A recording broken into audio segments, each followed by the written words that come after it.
Justificado é um condenado tornado justo por esforço alheio. Bom, toda vez que eu penso na justificação que a Bíblia diz, eu me lembro de uma ilustração que, se eu não me engano, é de Max Lucado. Certa vez uma criança entrou numa loja. Uma criança de uns 5, 7 anos de idade entrou numa loja de porcelana. E você pode imaginar que uma criança numa loja de porcelana pode dar vários problemas, né? E essa criança simplesmente começa a correr dentro da loja e ela tropeça, cai e derruba uma estante lotada de porcelanas. Obviamente, todos que estão na loja olham para essa criança com aquele olhar condenatório. E que esperança aquela criança tem de pagar o prejuízo que ela causou? Afinal, uma criança não trabalha, ou pelo menos não deveria. Uma criança não tem renda. Como é que ela agora vai pagar a dívida que ela adquiriu? É nesse momento que o pai da criança entra na loja, vê o que aconteceu, abraça o filho, olha para todos aqueles que estão querendo condenar a criança e simplesmente vira e diz: eu pago. É isso que Jesus faz na cruz. Nós somos essas crianças arteiras que vivemos cometendo pecado. Às vezes de forma não intencional, quando nós não temos conhecimento da lei e fazemos coisas que são erradas, mas lá no fundo a gente sabe que é errado. Ou então, quando intencionalmente nós escolhemos coisas que nós sabemos que vão contra a vontade de Deus. E mesmo assim a gente vai lá e faz. E a gente escolhe pecar. E vivemos escolhendo pecar. Eu, quando falo de justificação, sempre faço esse cálculo, que se você me acompanha aqui já ouviu. Eu tenho 38 anos, mas digamos que eu comecei a pecar com 8 anos de idade. E só para facilitar a conta, tá? Porque eu estou cometendo o pecado da preguiça agora. Então, bota aí que eu tenho 30 anos de pecado. Considerando que eu sou um cristão muito bom, eu só peco uma vez por dia. E eu sou tão bom, mas tão bom, que eu não peco 65 dias no ano, só para facilitar o cálculo. Ou seja, eu peco apenas 300 dias no ano, uma vez por dia dá 300 pecados por ano. Vezes 30, quantos pecados eu tenho? 300 vezes 30, 9.000 pecados.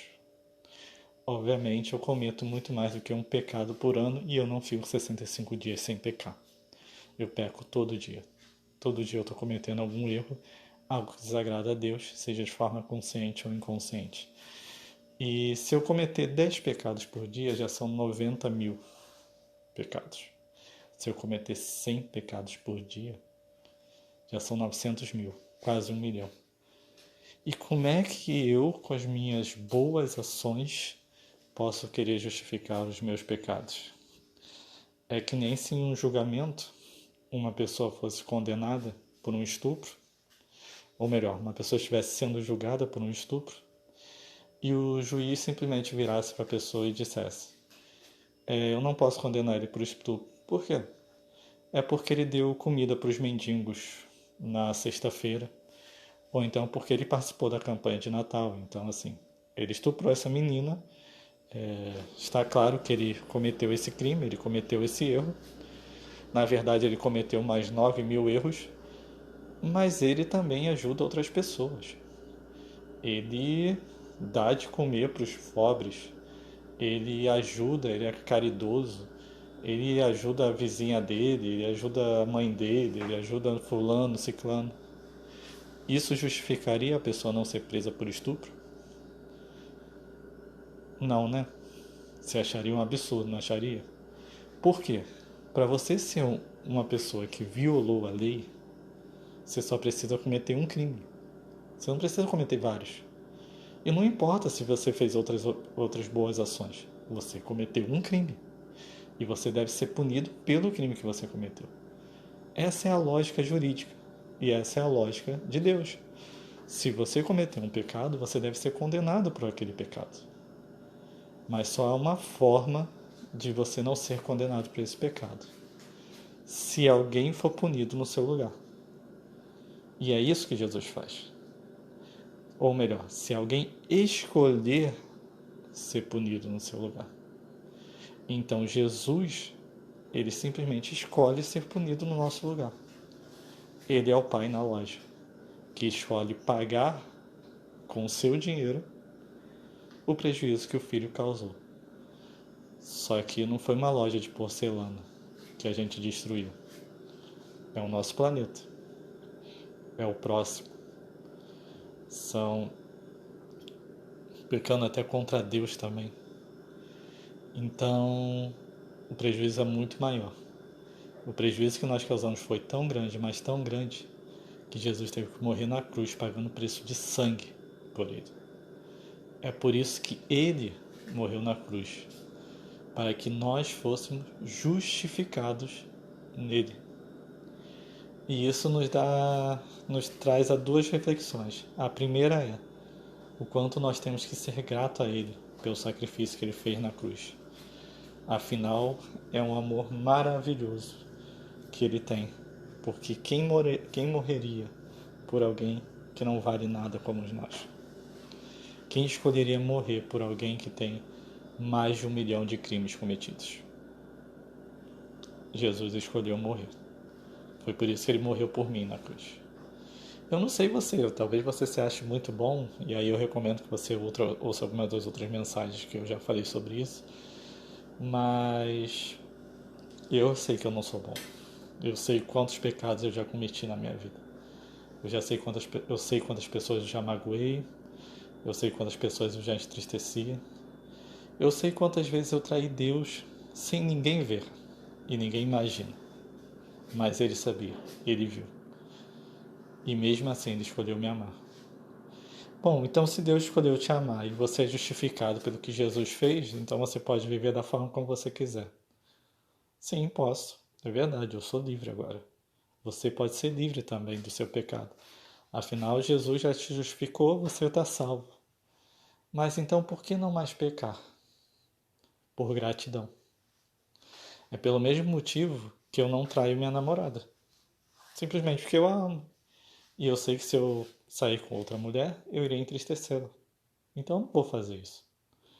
É pelo mesmo motivo que eu não vou mentir para um amigo. Afinal, se eu mentir para ele, eu vou tratar ainda a confiança dele. E como eu amo meu amigo, eu não vou mentir para ele.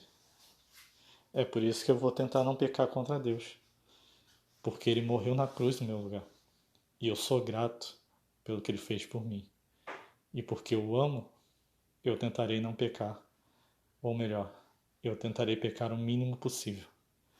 Porque eu sei que eu sou pecador e eu vou continuar falhando contra ele. Mas mesmo assim, ele não desiste de mim. E a cada dia eu vou procurar ser mais parecido com Jesus. Isso é a justificação bíblica. Essa é a lógica do Evangelho. E é por isso que Jesus morreu na cruz. Porque a gente não poderia justificar nós mesmos. Mas ele, sendo santo e perfeito, ele é capaz de pagar toda a nossa dívida. Oremos. Senhor meu Deus, muito obrigado, Pai, pelo teu perdão. Muito obrigado pelo teu sacrifício na cruz. Muito obrigado porque o Senhor escolheu nos salvar, mesmo a gente não merecendo. Nós merecíamos a condenação eterna pelos nossos quase 1 milhão de falhas da lei que nós cometemos. Talvez até mais, né? Senhor, obrigado, Pai, porque o Senhor nunca desistiu de nós. E o Senhor nos dá uma chance a cada dia de recomeçarmos e de sermos melhores. Obrigado porque mesmo quando pecamos contra Ti, o Senhor continua nos usando, continua nos amando e continua acreditando em quem nós podemos ser em Ti. Então, Senhor, muda o nosso coração e nos transforma a cada dia para sermos mais semelhantes a Ti. Se a pessoa que está ouvindo esse áudio não Te conhece ainda não entregou a sua vida para Ti, que ela possa fazer isso nesse momento, que o Teu Espírito Santo possa tocar no coração dela e que ela venha Te conhecer e venha ter um relacionamento contigo e venha crer no Teu sacrifício na cruz e assim ela venha ser justificada diante de Deus. Senhor, eu abençoo todos que estão ouvindo esse áudio E eu peço, ó Pai, que o Senhor possa nos dar a maior bênção de todas, que é nos tornar cada vez mais semelhantes a Cristo. Ajuda-nos a pecar menos contra Ti e a cada dia sermos mais semelhantes a Ti. Eu quero e peço em nome de Jesus. Amém. Bom, como eu sempre recomendo nesses áudios, nesse podcast, que você possa, assim que acabar de ouvir, ir lá para o seu quarto e ter um momento seu com Deus. É muito bom ouvir podcast e eu recomendo que você continue ouvindo. Se você gostou, compartilhe com seus amigos, mas é muito melhor do que ouvir uma pessoa pregando, é ouvir direto de Deus, Ele falando ao seu coração. Você não precisa de intermediário. Simplesmente abra a Bíblia, vai para o teu quarto, abre a Bíblia e ouça Deus falando contigo. E que Deus possa continuar te abençoando. Afinal, esse foi mais um dos motivos que Jesus morreu na cruz, que muitas vezes a gente esquece. Porque Jesus morreu na cruz, hoje nós podemos entrar direto na presença do Pai, porque o Espírito Santo já habita dentro de nós. Então, que você possa aproveitar isso. Vai para o seu quarto e tenha um momento com Ele. Que Deus continue te abençoando. Fica na paz.